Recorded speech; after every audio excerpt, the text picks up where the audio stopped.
वो आपके सामने है। हमारे इस क्षेत्र में वार्ड नंबर 25 था, अब 27 हो गया है। जो भी वार्ड हुआ का विकास हुआ है वो आपके सामने है। उसमें मुझे बोलने से कहने से कोई फर्क नहीं पड़ता, क्योंकि मेरा इतना कोई लंबा चौड़ा वार्ड तो है नहीं कि जो आप लोग भी नहीं जानते भी कहाँ बसंतपुर है, कहाँ इस्माइलपुर है, कहाँ अजय नगर है, कहाँ शिव इनक्लेव है। छोटा सा वार्ड है। इसमें हमने सबसे बड़ा काम इस सरकार में अपनी में जो अजय नगर, शिव इनक्लेव, निखिल विहार, सरस्वती कॉलोनी जो अब तक नक्शा में भी नहीं चढ़ी थी, ये हमने पास करवा दिए। ये हमारे लिए सबसे बड़ा काम हुआ है। अभी किसी के आधार पे अमृत पार्ट 2 का जो योजना चलेगी उसमें सभी गलियों में सीवर डलेंगे, पानी के पाइप डलेंगे और विकास दोबारा रफ्तार पकड़ेगा। इस बार मंत्री जी को तीसरी बार आप लोगों के आशीर्वाद से, हम सबके सहयोग से भारतीय जनता पार्टी ने तीसरी बार मौका दिया है। तो हमारा आपसे हाथ जोड़कर प्रार्थना है कि इस बार भी जैसे हमने पिछली बार मेहनत की थी, अब आज से हमारा चुनाव बिल्कुल बच गया है। अब से गली मोहल्ले में भी हम सब साथ मिलके जैसे पिछले चुनाव लड़ते आए हैं, जैसे आप लोगों को पता है कि आप लोगों ने अपने भाई को, रवि भड़ाना को निर्दलीय चुनाव यहाँ से जिताया था, तो उसी तरह से हम फिर चुनाव की प्रक्रिया को अपनी को दोहराएंगे। और कल के बाद में हमारे आज कार्यालय का उद्घाटन हो चुका है। कल से हम अपने RWA प्रधान, मेंबर, नौजवान साथी इनके साथ में बैठ के कल तो संडे है या तो कल शाम को बैठ के मीटिंग करेंगे और फिर ब्लॉक वाइज जाके पब्लिक को समझाएंगे कि इस बार जो 400 पार का नारा है इसको हम पूरा करेंगे, जिसमें हमारी भी आहुति होगी, हमारा भी योगदान होगा। मत के द्वारा हम श्री राम के चरणों में अपना मत देकर इस बार एक बार देखो, हम पिछले 47 साल मेरी उम्र हो गई, 47 साल से हम मत देते ही आए। हम खुद लोग बाग लेंटर के मकान, गाटर पटिया के मकान में रह रहे हैं और हमारे भगवान कहाँ रह रहे थे? तिरपाल में। ये पहले बार ऐसा हुआ कि यूपी में भाजपा की सरकार आई और केंद्र में भाजपा की सरकार आई, और इस बार ही माननीय सुप्रीम कोर्ट ने आदेश दिया और आदेश का तुरंत पालन करते हुए महाराज योगी जी ने वहाँ पे भैरव मंदिर बनवाया। मैं योगी जी का भी धन्यवाद करता हूँ। भाइयों, अगर ये सरकार केंद्र में हमारी नहीं होती तो ये सुप्रीम कोर्ट का आदेश आने के बाद में भी हमें विश्वास है कि ये मंदिर हमारा वहाँ पे नहीं बनता। इसलिए इस बार ये जो चुनाव है विपक्ष के लिए नहीं, जाति धर्म पे नहीं, ये चुनाव भगवान के नाम पे, जिसका भगवान, जिस सरकार ने भगवान का घर बनाया, एक बार हम उनका घर बनाएंगे। 73 साल उम्र मोदी जी की हो गई, हम 47 साल के हैं। आज सुबह मैं 3:30 बजे उठा, कालका मंदिर गया, 2 घंटा वहाँ लाइन में लगा रहा और मैं आके आराम से लौट गया कि मेरे पैरों में थकान हो गई। भाइयों, इस सम्मान को आप लगाओ। हम कलाकारों को देखते हैं, सुपरस्टारों को देखते हैं, उनकी झूठी बॉक्सिंग देखते हैं, फिल्मों में एक्टिंग देखते हैं। मैं कहना चाहता हूं, और मैं खुद भी उनकी नकल थोड़ी बहुत कर रहा हूं, सुबह घूमना फिरना। उस आदमी से, उस महापुरुष से हमें ये सबसे पहले ये ज्ञान लेना चाहिए कि हम अपने शरीर को सुंदर कैसे बना सकते हैं। 73 साल की उम्र में उनको थकान क्यों नहीं है? क्योंकि पब्लिक का जोश है। मंत्री जी से कहूँगा कि उनके आगे कार्यक्रम आइए, जिनका हमें बेसब्री से मोदी, श्री नरेंद्र मोदी जिंदाबाद, जिंदाबाद, भारतीय जनता पार्टी जिंदाबाद, जिंदाबाद, श्री कृष्णपाल गुर्जर जिंदाबाद, जिंदाबाद, मंत्री कृष्णपाल गुर्जर जी को जय श्री राम, जय श्री राम, कृष्णपाल गुर्जर जी को जय श्री राम, जय श्री राम, जय श्री राम। हमारे बीच में आप सबके लाडले, आप सबके चहीते, फरीदाबाद लोकसभा क्षेत्र के विकास पुरुष के नाम से जिन्हें जाना जाता है, भैया नीचे आ जाओ, हमारे बीच में फरीदाबाद लोकसभा क्षेत्र के बहुत बढ़ाए और आप सभी साइड में होते रहें। जो भी स्वागत सत्कार कर रहे हैं पुष्पमाला पहना करके। कृष्ण पाल गुर्जर जी, क्योंकि आपको समय बहुत हो गया है, अब डायरेक्ट ही आपसे अपनी बात रखेंगे। मैं एक बार आपसे प्रार्थना करता हूं कि जोरदार तालियों से स्वागत किया जाए। हमारे आरडब्ल्यू हमारी जो बंद पार की आरडब्ल्यू है वो सभी मंत्री जी का स्वागत कर रहे हैं और मंत्री जी के कहे अनुसार इनका कार्य प्रगति पे है। आचार संहिता लगी हो रहा है, मैं ज्यादा बात नहीं कर सकता। मंत्री कृष्णपाल गुर्जर जिंदाबाद, मंत्री कृष्णपाल गुर्जर जिंदाबाद, जिंदाबाद। हमारे बीच में आदरणीय श्रीमान देवेंद्र अवाना जी, माननीय मंत्री के बीच में उपस्थित शशांक पहलवान जी, आज के इस कार्यक्रम के आयोजक हमारे वार्ड 25 से निगम पार्षद भाई रवि बढ़ाना जी, भाई ओम प्रकाश रक्षवाल जी, दूसरे रवि बढ़ाना जी, भाई विनोद अवाना जी, भाई देवेंद्र अवाना जी, चलो सब कॉलोनिया के आए हुए प्रधान, आदरणीय भाइयों बहनों और प्यारे बच्चों, पिछले 55 दिन से लगातार सुबह से रात तक बोलने के कारण गला बहुत खराब है। अभी सुबह से दर्जन भर से ज्यादा गांवों को मॉडल क्षेत्र में अधीन क्षेत्र में करके आया हूँ।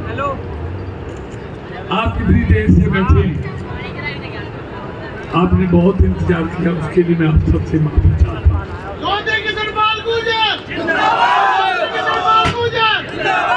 आपने बता दिया होगा सर, जो हुआ है वो तो रवि ने, ओम प्रकाश जी ने आप सबको बता दिया।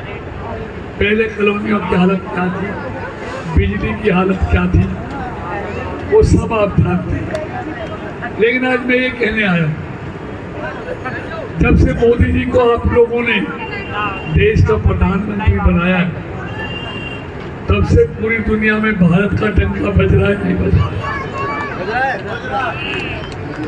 मोदी जी को आपने प्रधानमंत्री बनाया तो धारा 370 समाप्त हो। मोदी जी को आपने प्रधानमंत्री बनाया तो पाकिस्तान और बांग्लादेश से आए हुए हिंदू शरणार्थियों को भारत की नागरिकता मिली। मोदी जी को आपने प्रधानमंत्री बनाया तो अयोध्या में भव्य राम मंदिर बना और भगवान राम लला वहां विराजमान हो। जब से मोदी जी देश के प्रधानमंत्री बने, ईमानदारी से बताओ, देश में कई दंगा है, कई कर्फ्यू है, कई बम ब्लास्ट है, कई लावारिस वस्तु है, कहीं नहीं। क्योंकि सबको मालूम है अगर गड़बड़ की तो दिल्ली में मोदी और यूपी में योगी बैठा है, ऐसा इलाज करेगा कोई बचाने वाला। आज सीमाओं की सुरक्षा देखो, अगर मोदी नहीं होता तो जब पाकिस्तान को घर में घुस के मारा था और हमारा पायलट अभिनंदन पाकिस्तान के कब्जे में आ गया था, पाकिस्तान से लेके नहीं आए, मोदी था तो पाकिस्तान अभिनंदन को हिंदुस्तान को छोड़ कर गया। ये ताकत भारत की बड़ी। यही नहीं, जैसे कोई बच्चा अगर किसी मुसीबत में फंसता है तो माँ बाप अपनी पूरा जी जान लगाकर बच्चे को मुसीबत से निकालता है। ऐसे ही नरेंद्र मोदी जब भारत का कोई नागरिक दुनिया में संकट में फंसा है, उस सबको संकट से निकालकर भारत लाए हैं। कोरोना में करोड़ों भारतीय दुनिया के देशों में फंस गए, हवाई जहाज बंद हो गए, 80,000 जहाज चलाकर एक एक भारत के आदमी को हिंदुस्तान लेके आए। खाड़ी का युद्ध हुआ, सूडान का युद्ध हुआ, रशिया यूक्रेन का युद्ध हुआ, 26,000 छात्र बच गए, सबको युद्ध विराम कराया और सबको भारत में उनके परिवार तक पहुंचाया, निकाल के लाया। और मित्रों, यही नहीं, अभी अभी कतर में भारत के 7 सेना के अधिकारियों को जासूसी के आरोप में मौत की सजा हो गई। उनकी मौत की सजा को भी माफ कराकर वापस हिंदुस्तान लेके आया। ये नरेंद्र मोदी है तो मुमकिन है। अभी इजराइल के जहाज पे कब्जा कर लिया इराक। 17 भारत के लोग थे, उनको भी वहां से निकालकर उनके परिवार तक पहुंचाने का काम इस चाय वाले ने किया। मित्रों, ईमानदारी से बताओ, देश 11वें नंबर पर था।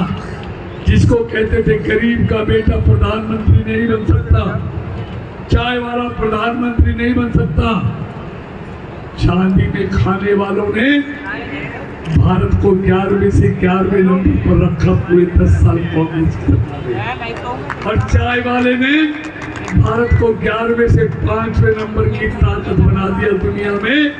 और अब 3 साल बाद जर्मनी और जापान को पीछे छोड़ते हुए भारत कोई चाय वाला 3री ताकत बनाने वाला है, अमेरिका, चीन।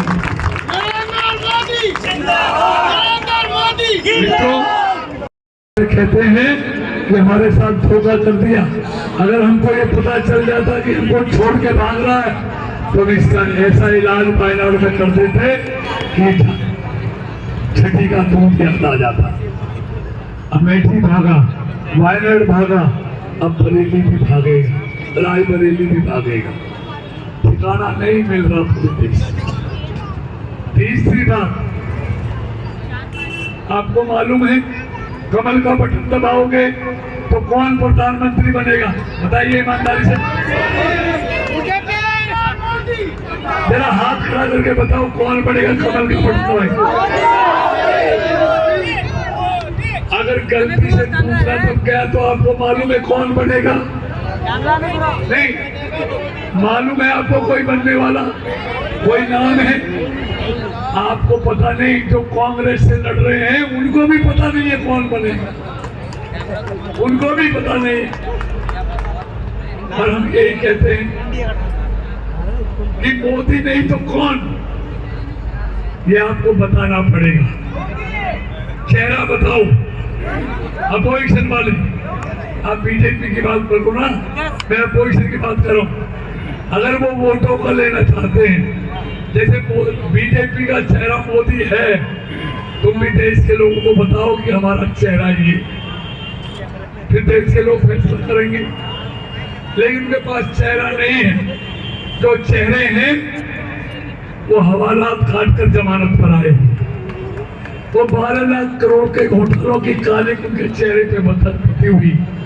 वो जानते हैं अगर मोदी के खिलाफ कोई हमने बता दिया तो रिजल्ट तो 4 जून को आएगा, हमारी लुटिया पहले ही डूब जाएगी। इसलिए नहीं बता रहे। अब मुझे एक बात बताओ, हम बहुत शादियां करते हैं, कभी कोई ऐसी शादी की है जिसमें दूल्हा ना हो? किया आपने?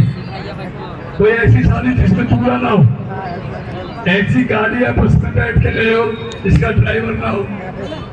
बैठेंगे तो क्या होगा? तो इनके पास तो न दूल्हा है न गाड़ी का ड्राइवर है।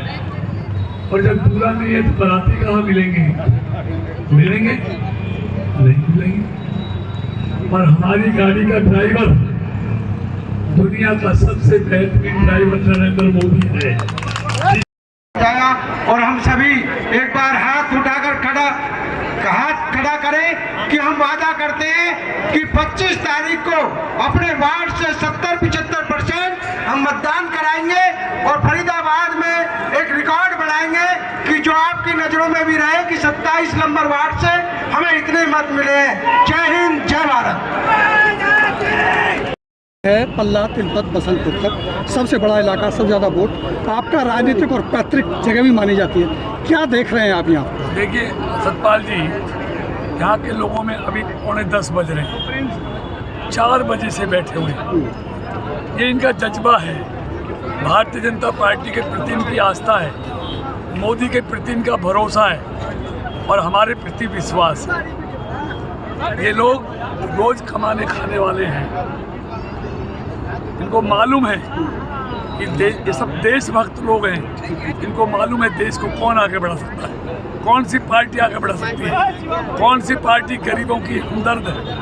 मोदी ने गरीबी को सिर्फ देखा नहीं, उसने भोगा है। इसलिए हर गरीब के साथ मोदी खड़ा और हर गरीब मोदी के साथ खड़ा। विपक्ष बड़ा आरोप लगा रहा है कि आपने बहुत सारा करप्शन कर लिया है। कौन सा करप्शन आपने ऐसा कर लिया आप ही बता दो, बोल रहा है? आप ही बता दो। विपक्ष के पास कोई मुद्दा नहीं है, कोई चर्चा नहीं है। ये खुद जो चोर है, जो जेल काट के आए, जो सजा काट के आए, छाछ तो बोले बोले छल्ली भी बोले। सारा इलाका जानता है, मेरे को भी जानता है और 4 तारीख को पता चल जाएगा। चलिए बहुत बहुत